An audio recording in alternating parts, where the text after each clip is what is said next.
महाराष्ट्रातील सर्व जिल्ह्यातील ताज्या बातम्या आणि घडामोडींसाठी सबस्क्राईब करा आपल्या हक्काचे निर्भीड शोध लाईव्ह चॅनल आणि दाबा बेल आयकॉन।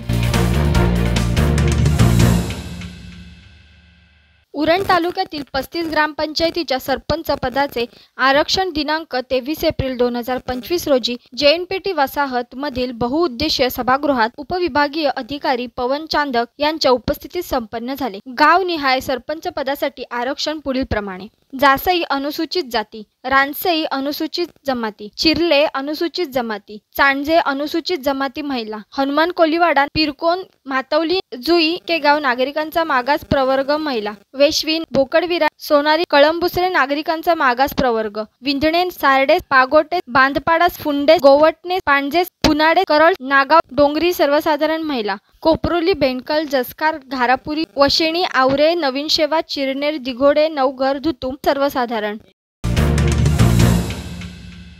रायगड जिल्ह्यातील पाणी टंचाईची परिस्थिती विचारात घेऊन जिल्ह्यात कोणत्याही गावात वस्तीतून पाणी टंचाईची समस्या निर्माण झाल्यास त्या दृष्टीने तातडीने उपाययोजना करून नागरिकांना पाणी पुरवठा करण्यात यावा, असे रायगड जिल्हाधिकारी जावळे साहेब यांनी सूचना दिल्या आहेत।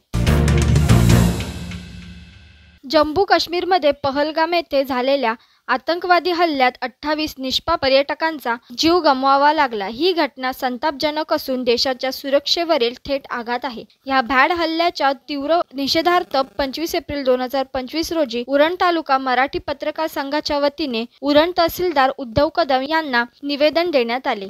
यावेळी उरण तालुका मराठी पत्रकार संघाचे अध्यक्ष घनश्याम कडू, वीरेश मोडखरकर, अजित पाटील आदी उपस्थित होते। उरण नगर परिषदेच्या महासाहेब मीनाताई ठाकरे ग्रंथालयात जागतिक पुस्तक दिनानिमित्त सुयश क्लासेसच्या विद्यार्थ्यांनी 2 तास विविध पुस्तकांचं वाचन केलं। त्यानंतर त्यांनी वाचलेल्या पुस्तकांबद्दल थोडक्यात माहिती सांगितली।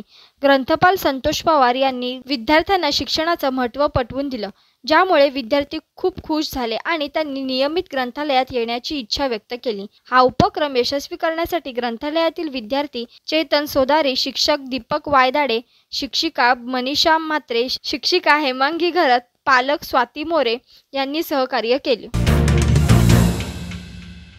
उरण तालुक्याचे काँग्रेस पक्षाचे नेते महेंद्र शेठ घरत यांचे फोटो सध्या सोशल मीडियावर चांगलेच व्हायरल होत आहे। एकीकडे जगभरातील विद्वानांना भेटतो तर दुसरीकडे गरीबातील गरीबालाही भेट देतो, त्यांची विचारपूस करतो, लागलीच तर त्यांना पैशाची मदतही करतो।